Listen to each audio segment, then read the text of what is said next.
Hola, vamos a continuar con la narración sobre mi estadía en la India desde el año 78 hasta el 81, la primera vez que visitaba la India. Pero hay un antecedente, un preámbulo respecto a mi viaje a la India.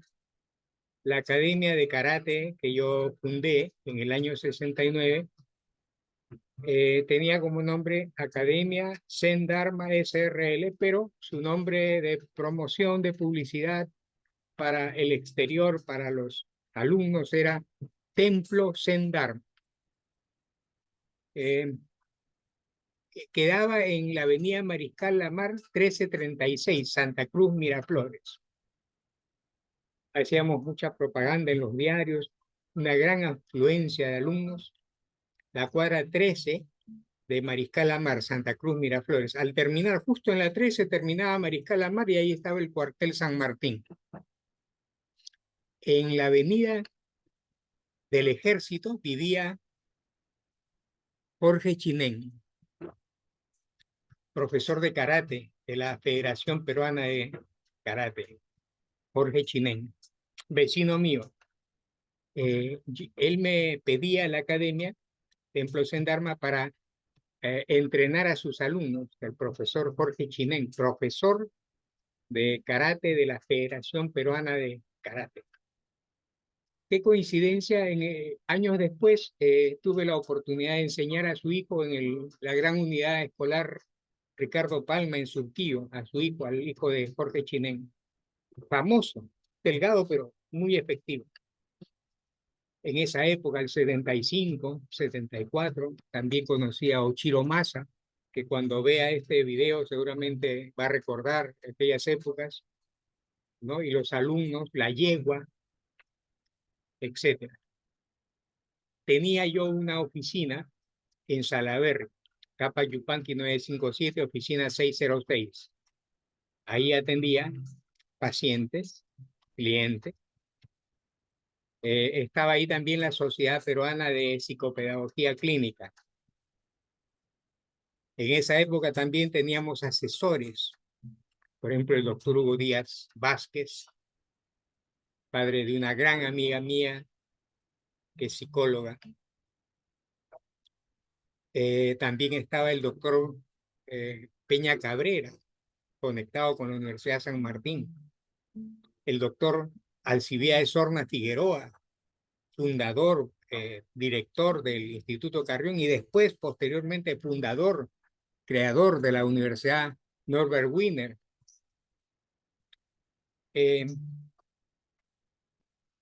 La Embajada de la India estaba en Miraflores. Estaba en Miraflores.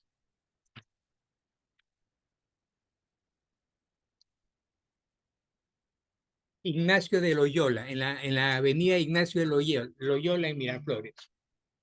De embajadora estaba la señora Manorama Bala, una gran mujer, embajadora de la India. Estuvo justo hasta diciembre del año en que yo viajé a la India. Yo viajé a la India en julio de 1978, primera vez que viajaba. Un viaje largo, extenso, con una beca que cubría todo. De primer secretario estaba el señor Tara Singh. Tara Singh, una gran persona, con su turbante era Sikh, de Punjab, al noreste de la India, una zona pequeña pero que controla todo, en exportación, en producción y también en personal. Los Sikhs son guerreros, es un grupo religioso marcial, los Sikhs. Siempre va a ver usted gente Sikh con turbante, barba larga, ¿no? El cara, el brazalete, el kirpan, etcétera, en las Fuerzas Armadas, en la aviación, en la policía, la mayoría en la policía, son aguerridos, son guerreros. Ese grupo, los Sikhs, surgieron como una respuesta a la invasión musulmana, al Islam. Los musulmanes estuvieron en la India, estuvieron en España, estuvieron prácticamente por todo el mundo. Y por eso hay una conexión entre España, el español, por ejemplo, camis, es en urdu, en árabe, camis, camisa, ¿no? Shabi, llave, ¿no? Tienen esa conexión, pues, por la influencia árabe, tanto en la India como en España. Bueno, el señor Tarasin era sikh, barba larga, su turbante, muy bueno, muy gentil, un caballero. Aprendió inglés en el Instituto Peruano Norteamericano, ahí daban clases de inglés para extranjeros. Digo de español, de español. Aprendió español perfectamente, hablaba el español perfectamente. Y en una oportunidad, todo comenzó así. Fíjense qué curioso. Yo tenía mi academia de karate, practicaba karate, eh, pero aparte de la práctica, el aspecto físico, había también una historia de las artes marciales y una filosofía. Entonces, explorando, investigando, llegué a la conclusión de que el origen del karate estaba en la India. Increíble, en la India. ¿Cómo así? El primer budista fue Gautama Siddhartha, el Buda Siddhartha Gautama. Nació en Kapilavastu, al norte de la India. Pero hubieron 28 patriarcas budistas. El 28º se llamaba Bodhidharma. Bodhidharma era un patriarca, un monje budista, conocido por sus grandes cualidades, aparte de que enseñaba el dhyan, que es la meditación, tenía una fortaleza física. Y fue invitado por el emperador Wu de la provincia de Nankín, en China, para que lo instruyera en este tipo de conocimiento del dhyan y de ciertas prácticas físicas. Así que Bodhidharma, que es considerado el padre de las artes marciales, en japonés se llama Daruma, Daruma, el padre de las artes marciales. Viajó a pie desde la India hasta China, a Nankín. Y entonces el emperador Wu lo recibió con beneplácito, con elogios, con gratificaciones, y Bodhidharma lo instruyó, lo entrenó. Al finalizar el entrenamiento, el emperador Wu quedó complacido, feliz, satisfecho, cubrió sus expectativas. Así que en agradecimiento, en un agradecimiento intenso, profundo, le obsequió un templo. Ahora, ese templo estuvo inactivo hasta el año 80, en el año 80 se ha reactivado. Es un templo que hemos escuchado mucho en películas, en series, en historias, pero que es real, es una atracción turística actualmente en China. Ese templo que el emperador Wu le regaló al 28º patriarca budista llamado Bodhidharma fue el templo Shaolin. El templo Shaolin fue un obsequio del emperador Wu a Bodhidharma, quien es considerado el padre de las artes marciales. Él siguió con el templo todavía unos años en el templo Shaolin, entrenando a las personas, a los monjes que venían. Y eran muy estrictos, era exageradamente estricto y difícil el ingreso, mucha disciplina. Bueno, esa información la tuve que extraer, obtener a través de mis contactos con la Embajada de la India y especialmente con el señor Tarasin. Entonces, comencé a frecuentar la embajada y a conversar constantemente con el señor Tarasin. Y surgió una gran amistad. Estuvimos juntos en muchas actividades, organizamos congresos, simposios, cursos con el grupo. Nuestro grupo era el doctor Raúl Peña Cabrera, el doctor Alcibiades Horna, el doctor Hugo Díaz Vázquez, Alcibiades Horna, Raúl Peña Cabrera y Alcibiades Horna. Y obviamente Taracín. Y el doctor Gastón Guerra Coello. Gastón Guerra Coello, un médico que trabajaba en un centro de salud en San Isidro. Así que siempre hacíamos actividades. Bueno, la amistad entre Taracín y yo fue tan profunda, tan intensa, éramos hermanos, que me dijo, tú tienes que venir a la India,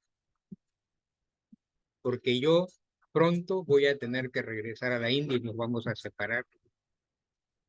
Así que me sentí pues halagado y satisfecho, ¿no? De que me estaba invitando a la India. En un momento me pidió mis documentos, los certificados de estudios, traducidos obviamente, todo lo necesario. Y ya lo tenía y de repente los envió. Llegó el momento en que él tenía que viajar, fue dramático. Yo conocí a su esposa, a sus niños, lo acompañé al aeropuerto. En el aeropuerto, cuando justo nos íbamos a separar ya para que suba al avión, nos abrazamos. Y luego él mirándome con algunas lágrimas, los ojos humedecidos, me dijo, nos vemos en la India, te espero en la India.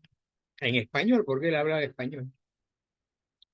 Fue una despedida dramática de un par de amigos fraternos y viajó. La señora Manorama Bala seguía de embajadora. Ya llegó el año 78 y en el año 78, a principios del año 78, me llamaron a mi oficina que quedaba en Salaberry 957, oficina 606, o también Capac Yupanqui, porque era la misma calle. Salaberry y Capac Yupanqui se unían. En la esquina estaba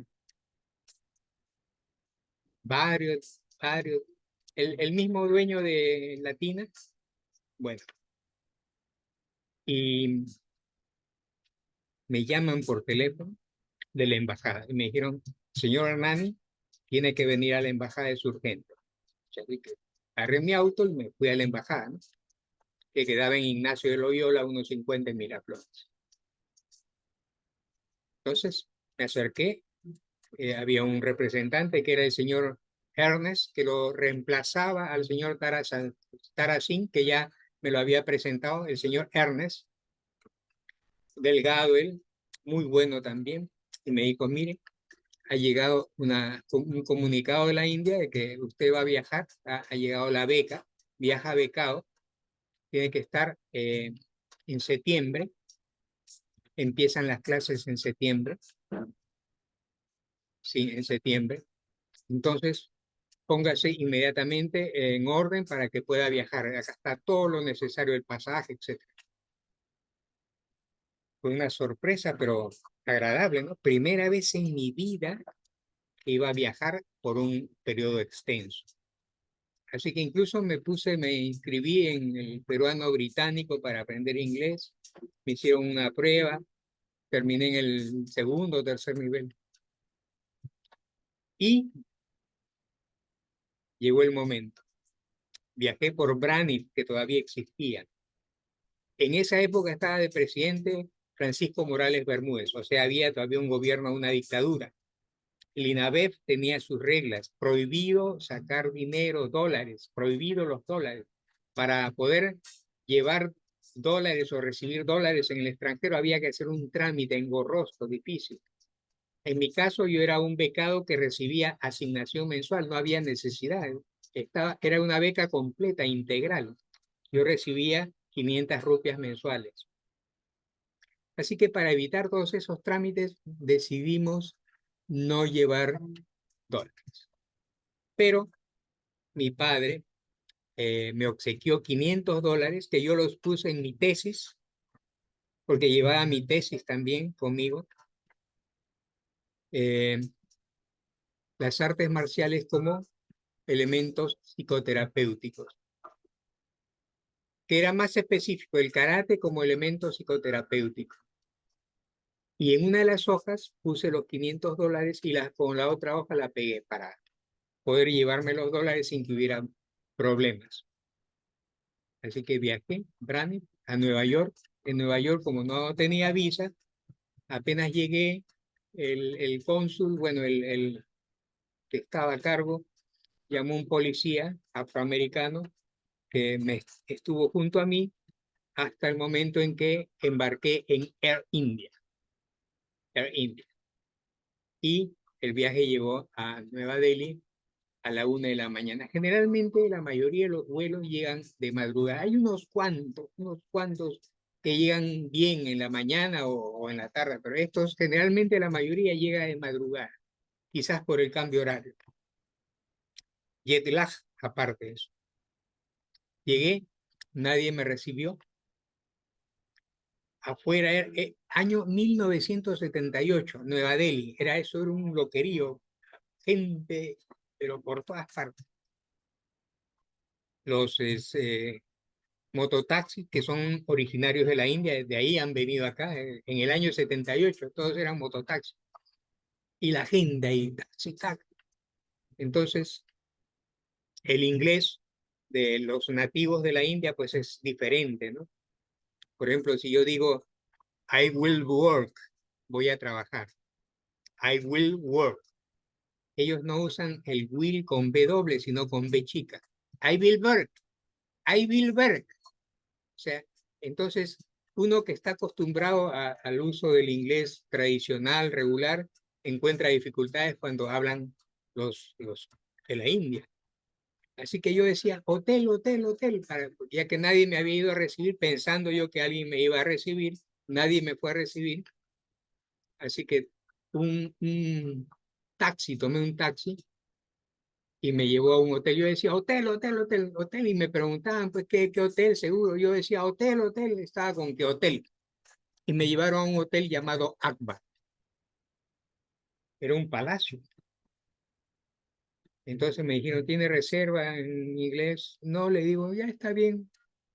Me pidieron algo, abrí mis hojas y saqué $100 y dejé $100, digamos, de base, de cuota inicial. Y me llevaron a una habitación lujosa, hermosa. Dificultad para llamar por teléfono. Uy, para comunicarse con el Perú era terrible. Además, 8 horas y media, casi 10 horas de diferencia horaria. Cuando en la India es de noche, acá es de día y viceversa. Cuando acá es de noche, allá es de día. Me chocó el cambio de horario, porque yo llegué a la 1 de la madrugada y no dormí todo el día. Digo, toda la madrugada, todo el amanecer, no dormí. Pero apenas despuntó el alba, el amanecer, me quedé dormido. Y eso pasó durante varios días.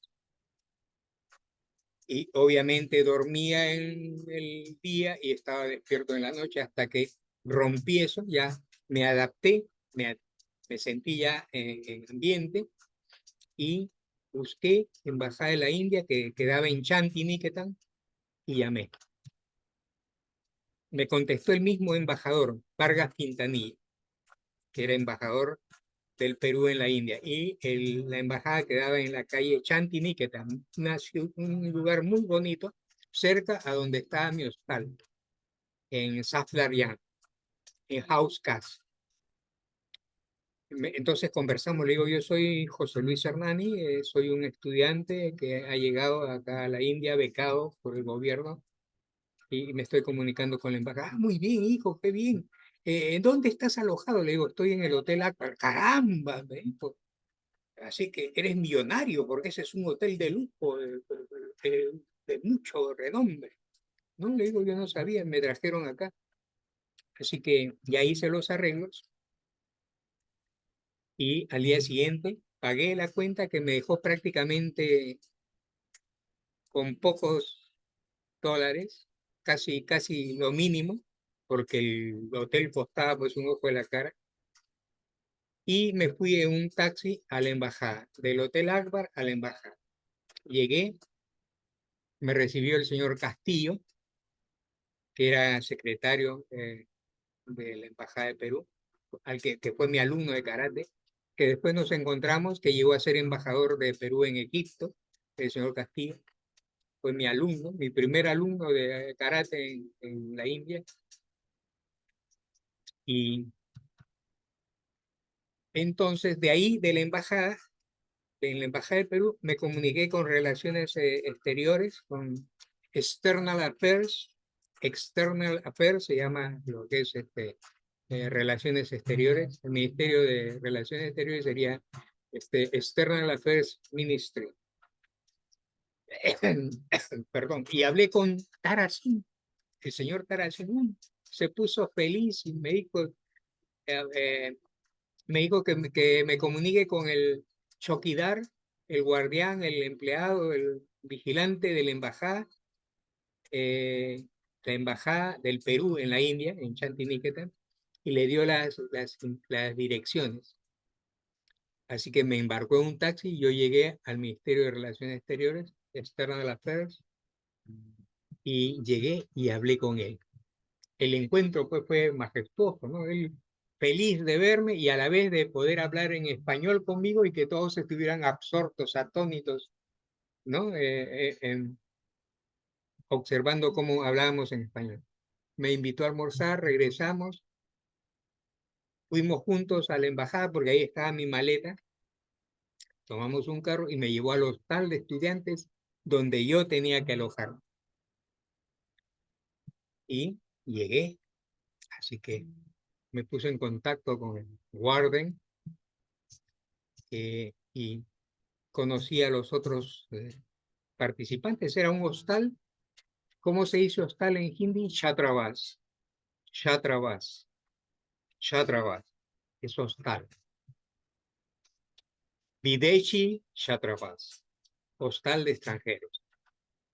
Y me presentó el warden, el encargado, el que estaba a cargo del hostal de estudiantes extranjeros, a los otros, ¿no? Un coreano, Ichinkawa, un japonés, Ichingoma, uno de Tanzania, había un francés, había un americano, tenía el nombre Rahula, yo no sabía por qué hasta que posteriormente descubrí que era el nombre del hijo de Buda, Rahula, Rahula, y le habían puesto, o sea que había conexión también con la India. Y bueno, el ambiente en esa época, el ambiente era interesante. No había televisión a colores, era en blanco y negro, por lo menos en el hostal. No había celulares, no había computadoras. Eh, Todo era un poco oscuro, opaco. Y todos hablaban en hindi.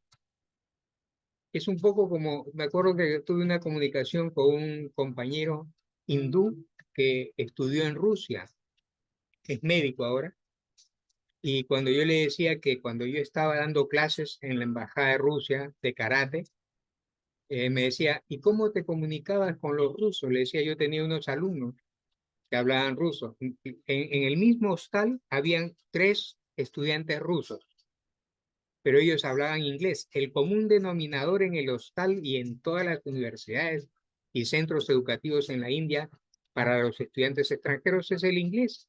La enseñanza es a través del inglés. Entonces tienes que saber inglés. Pero como los rusos son estrictos, xenofóbicos, les gusta comunicarse en su lenguaje, en el ruso. Pero habían 3 estudiantes del hostal a los que yo inicialmente les enseñé karate y después ellos me jalaron a la embajada. Y yo enseñaba en la embajada a 50 alumnos, ¿no? Que por ahí siempre decían que eran muchos de la KGB, que en esa época la KGB era el servicio de inteligencia ruso, era como la CIA americana. Así que obviamente yo no hablo ruso, pero a través de mis compañeros rusos me comunicaba con los 50 estudiantes. Bueno, eh, al principio estuve en el primer piso en el hostal. También llegó un mongol de Mongolia, Ulan Bator, la capital de Mongolia, Ulan Bator. Y todos como un denominador el inglés. Algunos hablaban un inglés pues al lado de los cabellos, otros un inglés, por ejemplo, el inglés, el americano hablaban pues había un inglés. Habían en un momento 2 coreanos, 2 chinos de la República Popular China, muy buenos, con su saco azul especial. Interesante, ¿no? La vida que fueron desde el año 78 hasta el año 81. El primer año fue terrible, de mucho sufrimiento, ¿no? Yo me acostaba siempre con la dificultad del horario, pero ya me había adaptado, pero soñaba que estaba en Lima.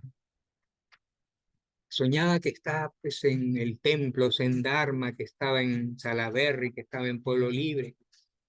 Y cuando despertaba, me quedaba con la esencia de que estaba en Lima y luego la realidad. Estoy en la India, miles de kilómetros de distancia, a 9 horas de cambio horario. Era terrible. Y también el clima. Yo llegué el 28 de julio de 1978 a la India, a la 1 de la mañana, con terno, un terno blanco. Mi padre me decía, mira, a raíz de Saturday Night Fever, ¿no? Sábado de noche, fiebre de sábado en la noche. Tu terno, el único terno que tiene, me decía así con sorna, con ironía, está de moda. Sí, pues por el terno blanco de fiebre de sábado en la noche, yo tenía un terno blanco, así que lo lucía y con ese terno blanco viajé a la India y llegué a la 1 de la mañana, bañado en sudor, un calor terrible en pleno verano, julio, verano. Así que la comida distinta, totalmente diferente. Al principio, ¿no? Porque en el hostal nos daban una comida eminentemente vegetariana. Y además había carne una vez por semana, una carne especial que lo hacían, que no era de res, por supuesto. Y mashli, mashli quiere decir pescado. Pescado sí, comíamos pescados, pescado de vez en cuando. Mashli, mashli quiere decir pescado. Así que el golpe fue terrible, el clima, el idioma, la gente, eso era un manicomio. Era el pabellón 16 del Hospital Víctor Larco Herrera. Yo antes de broma decía, por favor, cualquier cosa me busca, Avenida del Ejército número 600, Interior 16 o Interior 4, ¿no? La Avenida del Ejército número 600 es la puerta principal del Hospital Víctor Larco Herrera. Y el interior es el pabellón. El pabellón 16 era pues de los que eran inimputables, personas que habían cometido un delito, pero por razones de insanía mental, de, eran inimputables y los alojaban ahí. Pero en la India, cuando yo llegué, la primera impresión era salvaje. Gente sin cabellos, otros con barba larga, otros con pantalón corto, otros con falda, es decir, y diferentes formas, un ambiente así al principio, ¿no? La primera impresión, comparado con Lima, de donde yo partía. Pero gradualmente me fui adaptando. Empecé a aprender el idioma, eso me sirvió de mucho porque ya con eso yo me mimetizaba. Tengo fotografía con turbantes, me dejé crecer la barba y ya pasaba, ¿no? Como sí, con mi turbante. Y fíjense, en la India, que es una república federal soberana, cada estado es autónomo, existen 16 idiomas oficiales y más de 800 lenguas y dialectos. Idiomas oficiales, el nepalí, el que se habla en Nepal, es uno de los idiomas oficiales. Tamil, Telugu, Urdu, Hindi, Malayalam, etcétera, etcétera, etcétera. Así que como hay tanta diversidad de idiomas oficiales, idiomas de cada área geográfica, cuando una persona habla hindi, puede tener un dejo diferente porque puede ser de otra área geográfica, no necesariamente de Delhi o de las zonas donde el lenguaje, la lengua materna es el hindi. Entonces, yo obviamente no hablaba el hindi perfectamente porque solo uno nativo, por ejemplo, de Delhi puede hablar el hindi a la perfección, pero uno, por ejemplo, del sur, del norte, ya tiene un dejo. Entonces, fácilmente me confundían como que era de la India por el otro dejo diferente, porque decían, bueno, si habla hindi es que es de la India, ¿no? Porque nadie en su sano juicio, un extranjero va a aprender hindi y va a venir a hablar hindi. Si este habla hindi es porque es hindú, o indio, como dicen algunos. Yo digo hindú, más bonito. Así que 16 idiomas oficiales, imagínense. Y el inglés, Angresi, en hindi, Angresi es una de esas, Bhaja, lengua, Bhaja. es uno de los idiomas oficiales, el inglés también. Pero el inglés, como creo que en todas partes, especialmente aquí en el Perú también, el inglés lo habla la gente de clase media y alta y en ciertas instituciones, ¿no? Por ejemplo, policías que tienen que ver con turismo, en ciertos centros atractivos, en ciertos museos, gente que habla inglés. Y la mayoría habla inglés, pero muy elemental. Pero el hindi sí, el hindi es el idioma oficial de la India, hindi. Así que em, fue, el primer año fue duro. Además, me quedé en poco tiempo sin dinero. La mayor parte de mis $500 con los que partí se fueron en el Hotel Aqua. Y luego, que era como una dependencia pues compulsiva, carne, pollo, arroz chau, chicken fried rice, había el Camalica, un restaurante cerca a donde estaba el hostal, yo me escapaba y me comía mi chicken fried rice y entonces ahí pues costaba un ojo de la cara. En poco tiempo ya no tenía ni un solo dólar, ni un solo centavo, solo mis rupias que me daban mensualmente, que también desaparecía. Pero todo eso cambió. El primer año fue duro, el primer año fue duro. Eh, tenía alumnos, por ejemplo, uno de los empleados del Camalica, de ese restaurante, clase A, era mi alumno de karate y me daba 30 rupias, que no era nada, pero por lo menos. Y así me fui consiguiendo alumnos hasta que llegaron los rusos y ahí cambió todo. Y después me casé con una iraní más adelante, pero ya ese es otro tema. Tengo fotos que también las voy a colgar con la fundadora de Brahma Kumaris. Estuve en Montabú en varias oportunidades. Montabú es un lugar en Rajasthan. Mont Abu, se llama el Monte Abu, es un lugar especial. Ahí está el cuartel general, la sede principal del grupo Brahma Kumaris. Kumaris quiere decir hermanas, Kumar, hermanos, Kumaris, hermanas, Brahma, Dios, las hermanas de Dios, las hermanas de Brahma.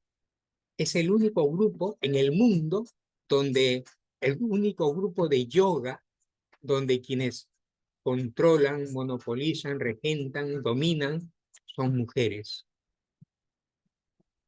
Y yo tengo fotos con la fundadora, la madre, ya fallecida, de Montabú. La conocí, me alojé ahí, practiqué ahí.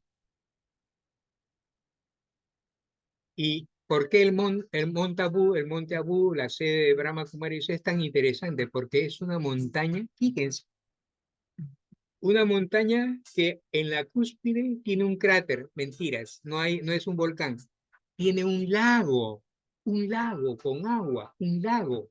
En la cumbre de Montabú hay un lago. En la época que yo fui la primera vez, habían góndolas. Ahora ya no, ahora hay unos botes a pedal, no se pasea. Eh, ha cambiado, pero era el centro de Brahma Kumaris. Ahora tiene un auditorio para miles de personas. Es fabuloso. Brahma Kumaris tiene sucursales en todo el mundo. Yo estuve en una sucursal en Miami. Acá en Lima hay un branch, una sucursal de Brahma Kumaris. Eh, muy interesante. La primera vez que llegué a un centro es eh, Prayapita Brahma Vishva Vidyalaya, Universidad Prayapita Brahma. Prayapita Brahma mencionan que es el padre fundador de Brahma Kumaris. Había una hermana que me miró y me dijo, has regresado. Yo me sorprendí. Tú has vivido en la India y ahora estás volviendo a tu fuente, a tu raíz. Me sorprendió. Y después, una de las prácticas comunes era el trata, mirarse fijamente Por ejemplo, una hermana y el meditante se miran el entrecejo o las pupilas. Eso es trata meditación con los ojos abiertos. Y ellas observan y captan y reciben información. Bueno, fue muy interesante, eso me ayudó porque eh, la nostalgia que yo sentía después de vivir toda mi vida, hijo único, solo mi madre y mi padre, año 78, después de haber estado bien arraigado, bien conectado con mi patria, con el Perú, con mis actividades, el karate, la atención a los pacientes, la sociedad, la sociedad de psicopedagogía clínica, etcétera. Fue duro, fue duro. Y eso me ayudó porque yo, gracias a los centros de Brahma Kumaris, donde habían lugares de meditación, que eran un sitio amplio, vacío, con una luz en forma de una gota con una luz roja que uno tenía que mirar y conectarse y desconectarse del entorno, del ambiente, solo mirando esa luz. Y era fabuloso porque sentía que entraba en otro plano existencial, en otro plano de conciencia, en otra realidad, y me permitía sentirme bien. Y eso me ayudó mucho, tengo que reconocerlo. La asistencia a los centros de Brahma Kumaris en Nueva Delhi. Había un centro grande con un museo en South Extension, Part 2. Tiene nombres ingleses, ¿no? Por ejemplo, ¿cómo se dice café? Coffee, ¿no? En inglés, ¿no? Taxi driver, chofer. Son palabras del hindi, ¿no? Muy bien, creo que ya es suficiente, me he extendido, pero espero que eh, se sientan complacidos, que haya cubierto sus expectativas, por lo menos de esta experiencia en la India, que fue realmente extraordinaria y cambió mi vida, transformó mi vida. ¿Ok?